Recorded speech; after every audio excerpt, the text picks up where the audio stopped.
right? Let's get into this next part of the conversation. Let's clean the board real quick, right? If you can't force your spouse to work on the marriage and chasing harder, proving, checking, becoming obsessed, right? If all of that increases your powerlessness feelings, right? This feeling that there's no participation, right? Your If that continue to increase, what does saving your marriage alone actually require on you or from you? What does that require, right? So saving your marriage alone does not mean controlling the outcome alone. It means taking full ownership of the part that actually belongs to you. All right. And the trigger is still no participation. Let me show you a different path. Okay. A better path that you can take immediately to change your experience. Okay. The impact of this is immediately you start seeing results. No participation. Okay. So life is exactly what it is. It still starts with no participation. All right. You ended up on this video because it's still triggered by zero to no participation on the part of your partner in trying to save your marriage, in trying to rescue your marriage. So you resent that, but you still want your marriage, right? All right, good. So it starts the same way, and they refuse counseling, they request separation, they want some time alone, they need some time, right? They say they're unsure about the future of your marriage, right? Sometimes they say it without actually saying a sentence. It's the distance, the disconnect that you feel, right? So grounding, I want to talk about the first core pillar. Grounding means returning from panic, okay, to a higher self. Okay, let me show you this path. Okay, we're going to go from grounding. Okay, we're going to go from no participation to grounding, as opposed to, remember this guy, convincing and proving, right? We're not going to go in this direction. We're going to basically cancel out this direction. Well, it's kind of hard to cancel that. You probably did it already, but it's never too late. Remember this path? This path, proving.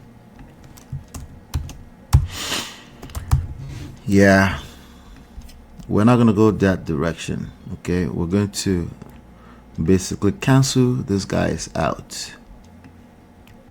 Okay, we're gonna go in the direction of grounding.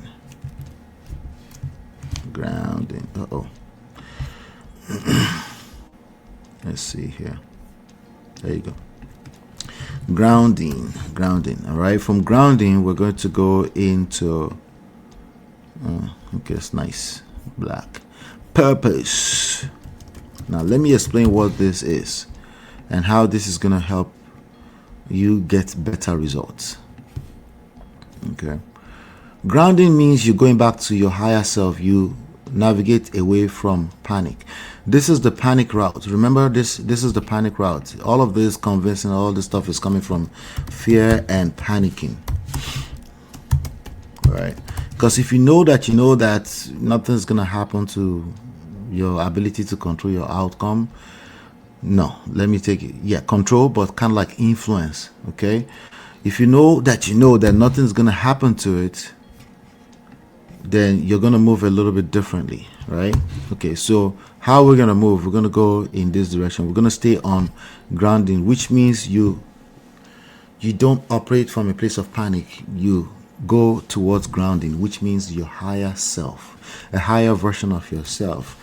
It's easier said than done. Going in the direction of convincing is easy because it's natural instinct, right? You don't have to think it. It's just common sense. Hey, just common sense. That's why you end up saying, why can't people just use common sense? Well, maybe usually because you haven't found yourself in this space before. Precisely what they're using is common sense. It just is backfiring. Okay, it's not working because it's another human being involved. Okay, so grounding means you return from panic. You go back to your higher self. You go back to gratitude, which is another G. So we have three core pillars, the GPS, right? GPS. The G stands for grounding, stands for gratitude, stands for God, right? The P stands for purpose. We're going to get there in a second. But grounding means you go back to your higher self. You go back to things you already have that you're not paying attention to right now. You're able to appreciate who you are, what you are, the status, the present status of your marriage, even that present status of separation. You can appreciate it as an opportunity to actually build a better foundation, right? You go back to your faith, you go back to emotional stability, right? So the next decision, now you can control it from a place of purpose, right? You don't need today's relationship status to regulate your entire identity. It's a mindset shift. If you don't do this first, everything you do, particularly if you label it common sense, will backfire. Okay, so we go to purpose, right? That fear, right? Instead of that fear controlling every hour of your day, how they react, everything like that, you're able to tap into your source. Okay, you're able to tap into your personal source, right? You put the energy, because again, you still experience the pain, right? Because somebody not participating in the marriage the way you like is painful. It's a painful reality, right? That pain, we're not going to see that pain as an opportunity. Remember, people don't do the right thing until they hit rock bottom. Okay, so whenever I say that, it almost sounds negative. Well, unfortunately, rock bottom for some people is they're no longer being. Okay, unfortunately, some people don't really change until it's too late, right? But obviously, you're gonna do some changes, right? Not on the other person, on what you can control, right? And you're not going to use their reaction or short-term reaction as the metrics to determine if it's working or not, right? So you put your energy back into stuff that you can control, number one, but also your life mission, your purpose, your work, your children, right? That would be a good thing, right? Yes, that's a good thing, right? Your faith, right? Your health. What about your health, right? Because what happens in this space when your marriage is funky, you tend to lose yourself. The other person is complaining about losing themselves, but honestly, all parties involved, usually they've lost themselves. Okay, so now purpose leads to, if you navigate this path, now you're going to engage self-discovery. Self-discovery is not it's more so it's an outcome, but it's also something that you are intentional about, right? Self-discovery is only possible because of the pain. Okay, it's only possible because of the pain of no participation or powerlessness, right? Because if you feel like your partner is not participating, that's a feeling of powerlessness. You feel like, oh, if they just show up, they will help you, and because they don't show up, we can't fix the marriage. That's false. Okay, that's false. Initial participation on their part is not necessary. In fact, you're better off doing this work when they're not, because it helps to isolate issues. Okay, isolation is part of the strategies we use, because if you have too many muddy stuff going on at the same time, the issues just get worse. You ever been in a family meeting where you're talking about, I remember there was a family meeting that was called for our marriage, while we were going through the deep, darkest part of it. Now, this is more than a decade ago now, and listen, the first time that happened, it was, oh, this one says their own, that one says their own. Can I say my own too? Not only that, it doesn't stop there. The mother-in-laws want to say their own. By the time you collect all the talking points together, about 100 minutes later, 100 minutes means about 1 hour and change, right? And then you don't know what to do with it. Then everybody concludes that, okay, everybody just go home. And people will make this assumption that if everybody just talk it out, that's all it takes. Sometimes, like, no. What usually happens is that people push issues under the rug. There's never enough time to talk it all out.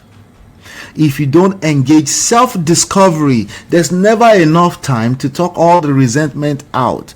Because you know why people want to talk about everything? Because that's the source. It's still being tapped from external sources. That's a problem. So you need to find your way to self-discovery. It's a process, because you have all this resentment, all these things that the other person did. They did this, they did that, they did that, and you have this toxic need, this toxic yearn for accountability. Let's hold everybody accountable. Guess what happens? Time is not your mate. Okay, you're losing out on time, your quality of your life. Time is not your mate. the quality of your life is going away right in front of your eyes. Because that answer you're looking for, you might never get it. But once you engage this process of grounding, purpose, self-discovery, right? You're discovering the pain is the reason. The pain is part of the ingredients in discovering more about yourself, because you now know how you react in certain environments. You learn more about yourself. Without the experience, you wouldn't know. You would just basically be walking around town talking about common sense like everybody else. Okay? Or using that to accuse